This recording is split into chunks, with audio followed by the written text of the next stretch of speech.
श्री स्वामी समर्थ आपल्या यूट्यूब चॅनेलवरती तुमच्या सर्वांचं पुन्हा एकदा मी खूप मनापासून स्वागत करते। मार्गशीर्ष महिन्यातील प्रत्येक गुरुवारी श्री महालक्ष्मी व्रताची मांडणी करून यथासांग पूजा केली जाते। जेवढे महत्त्व विधिवत पूजा करण्याला आहे तेवढेच महत्त्व अगदी योग्य पद्धतीने उत्तर पूजा करण्यालाही आहे। पूजेप्रमाणेच या पूजेची उत्तर पूजा करण्याचा सुद्धा विधी आहे। आपण ही पूजा गुरुवारी मांडतो तर याची उत्तर पूजा शुक्रवारी सकाळी करायची असते। गुरुवारी केलेली पूजा दुसऱ्या दिवशी शुक्रवारी सकाळी उचलायची असते। योग्य पद्धतीने उत्तर पूजा करून साहित्याचं काय काय करायचं हे मी तुम्हाला आजच्या व्हिडिओमध्ये दाखवणार आहे। तर व्हिडिओ अगदी शेवटपर्यंत पहा, कारण आपण जरी पूर्ण पूजा केली असेल तर योग्य पद्धतीने त्याची उत्तर पूजा व्हायलाच हवी, तर आपल्याला या पूजेचं पूर्ण फळ मिळतं। त्यासाठी हा व्हिडिओ शेवटपर्यंत पहा। त्याआधी आपल्या अन्वीज मराठी कॉर्नर या चॅनेलला सबस्क्राइब करायला विसरू नका। लगेच आपण आजच्या व्हिडिओला सुरुवात करूया। तर शुक्रवारी सकाळी लवकर उठून स्वच्छ अंघोळ करून आपण ज्या ठिकाणी पूजा मांडली आहे त्या ठिकाणी यायचं आहे। सर्वात आधी देवी समोर दिवा प्रज्वलित करायचा आहे। त्यानंतर माता लक्ष्मीला हळदी कुंकू वाहायचं आहे। स्वतःला देखील हळदी कुंकू लावून घ्यायचं आहे। त्याचबरोबर कलशाला, गणपती बाप्पांना, विड्यावरती किंवा आपण ज्या काही लक्ष्मीकारक वस्तू पूजेमध्ये ठेवल्या असतील तर सर्व पूजेवरती आपल्याला हळदी कुंकू वाहून घ्यायचं आहे।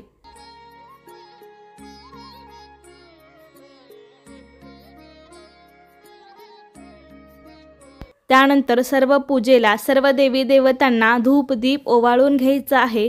यावेळी तुम्ही महालक्ष्मीची आरती सुद्धा करू शकता किंवा फक्त धूप दीप अगरबत्ती ओवाळली तरी देखील चालेल।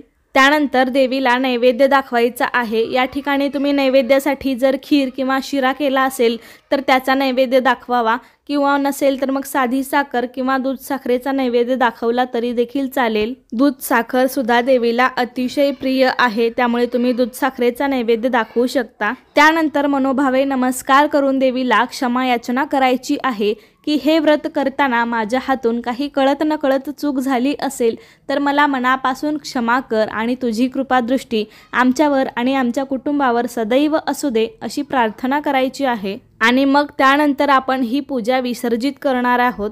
त्यानंतर पूजेमध्ये आपण जी काही फुलं, पानं, हार वगैरे वापरलेले असतील तर ते एका ताटामध्ये सर्वात आधी काढून घ्यायची आहेत। ही फुलं पानं तुम्ही वाहत्या पाण्यामध्ये किंवा कुंडीत किंवा तुमच्याकडे गार्डन असेल तर गार्डनमध्ये एखादा खड्डा खणून त्यामध्ये सर्व पुरू शकता, किंवा झाडाच्या मुळाशी घातली तरी सुद्धा चालतील।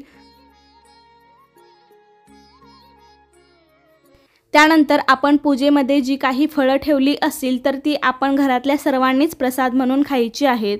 पूजेमधील गणपती बाप्पांची मूर्ती सुद्धा जागच्या जागी देवघरामध्ये ठेवून द्यायची आहे। याऐवजी तुम्ही सुपारी घेतली असेल तर ती तुम्ही तशीच व्यवस्थित ठेवून पुढच्या गुरुवारी सुद्धा तीच मांडायची आहे। त्याचबरोबर पूजेमध्ये अजून ज्या काही लक्ष्मीकारक वस्तू ठेवल्या असतील तर त्या सुद्धा जागच्या जागी ठेवून द्यायच्या आहेत। गुळ खोबरे सुद्धा होत्या त्या डब्यामध्ये तुम्ही टाकू शकता। त्याचबरोबर जो विडा आपण ठेवला होता लक्ष्मी मातेसमोर तर त्या विड्यावरचं साहित्य तुम्ही एखाद्या छोट्याशा डबीमध्ये भरून पुढच्या गुरुवारी तेच वापरायचं आहे। आणि पानं मात्र तुम्हाला बदलायची आहेत। पानं एवढ्या दिवस टिकत नाहीत, वाळून जातात, त्यामुळे हे विड्यावरचं साहित्य तुम्ही वापरू शकता। त्याबरोबरच घंटा जी काही घेतलं असेल ते पुन्हा देवघरामध्ये ठेवून द्यायचं। त्याचबरोबर पूजेमधलं हे व्रतकथेचं पुस्तक हे सुद्धा व्यवस्थित जपून ठेवायचं आणि पुढच्या गुरुवारी तेच वापरायचं। लक्ष्मी मातेचा फोटो घेतला असेल किंवा मूर्ती घेतली असेल तर ती जागच्या जागी ठेवून द्यायची। देवघरातली असेल तर ती देवघरात ठेवायची। त्यानंतर आपण नैवेद्यामध्ये जे काही घेतलं असेल तर ते सुद्धा आपण घरीच प्रसाद म्हणून खाऊ शकतो। त्यानंतर आपण जो देवीचा मुखवटा वगैरे लावलेला आहे तर तो काढून घेऊया, पण त्यापूर्वी देवीला नमस्कार करायचा आहे आणि प्रत्येक गुरुवारी आमच्या घरी येण्याचं आवाहन करायचं आहे। तू अदृश्य रूपामध्ये आमच्या घरात सदैव वास करीत राहा। तुझी सेवा माझ्या हातून कायम अशीच घडावी। मी उतणार नाही, मातणार नाही, घेतला वसा टाकणार नाही असा आशीर्वाद देवीकडून मागायचा आहे। आणि त्यानंतर आपण जो कलशावरती नारळ वगैरे ठेवलेला होता तर तो नारळ काढून घ्यायचा आहे। मुखवटा देखील आपण काढून घ्यायचा आहे आणि हा नारळ मुखवटा आपण पुढच्या गुरुवारी सुद्धा तेच वापरू शकतो। त्याचप्रमाणे देवीला घातलेले दागिने सुद्धा आपण पुढच्या गुरुवारी तेच तसेच वापरायचे आहेत। कलशामध्ये ठेवलेली पानं ही सुद्धा आपण फुलांबरोबरच निर्माल्यामध्ये किंवा गार्डनमध्ये टाकायची आहेत। कलशाला घातलेलं वस्त्र किंवा ड्रेस असेल कलशाचा तर तो सुद्धा आपण पुढच्या गुरुवारी तसाच वापरला तरी पण चालेल। त्यानंतर आपण कलशामध्ये जे काही सुपारी, नाणं, फूल टाकलं असेल तर त्या फुलानेच आपण कलशातील पाणी मुख्य प्रवेशद्वारापासून सर्व घरात शिंपडायचं आहे।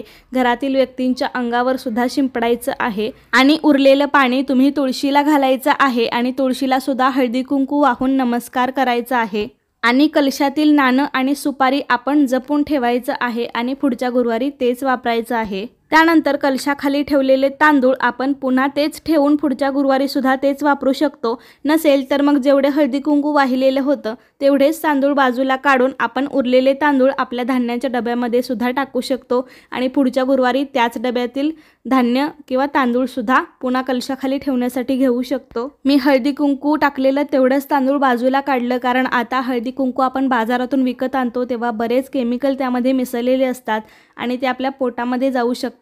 त्यामुळे मी तेवढंच तांदूळ बाजूला काढलं आणि मग पाटावरती जे काही थोडेफार तांदूळ सांडलेले असतील तर ते एखाद्या पेपरावरती घेऊन किंवा प्लेटमध्ये घेऊन ते तुम्ही थोडेसे तांदूळ पक्ष्यांना खाऊ घालू शकता। त्यानंतर आपण उत्तर पूजा करताना जो सर्वात प्रथम दिवा लावतो तर तो दिवा आपल्याला फुंकर मारून किंवा हाताने विझवायचा नाही तर तो आपोआप शांत झाल्यावरती मग आपण तो स्वच्छ घासून पुसून जागच्या जागी ठेवायचा आहे। पूजेसाठी घेतलेलं वस्त्र सुद्धा आपण जागच्या जागी व्यवस्थित ठेवून द्यायचं आहे। त्यानंतर ही पूजा करताना आपण पाटाच्या खाली एक स्वस्तिक काढतो किंवा रांगोळी काढतो तर पाट उचलून त्या खाली काढलेल्या स्वस्तिकची किंवा रांगोळीची आपल्याला हळदी कुंकू अगरबत्ती ओवाळून पूजा करायची आहे। तुमच्या मनात एखादी इच्छा असेल तर ती बोलून दाखवायची आहे आणि ती पूर्ण करण्याचा आशीर्वाद मागायचा आहे आणि मग मनोभावे नमस्कार करायचा आहे।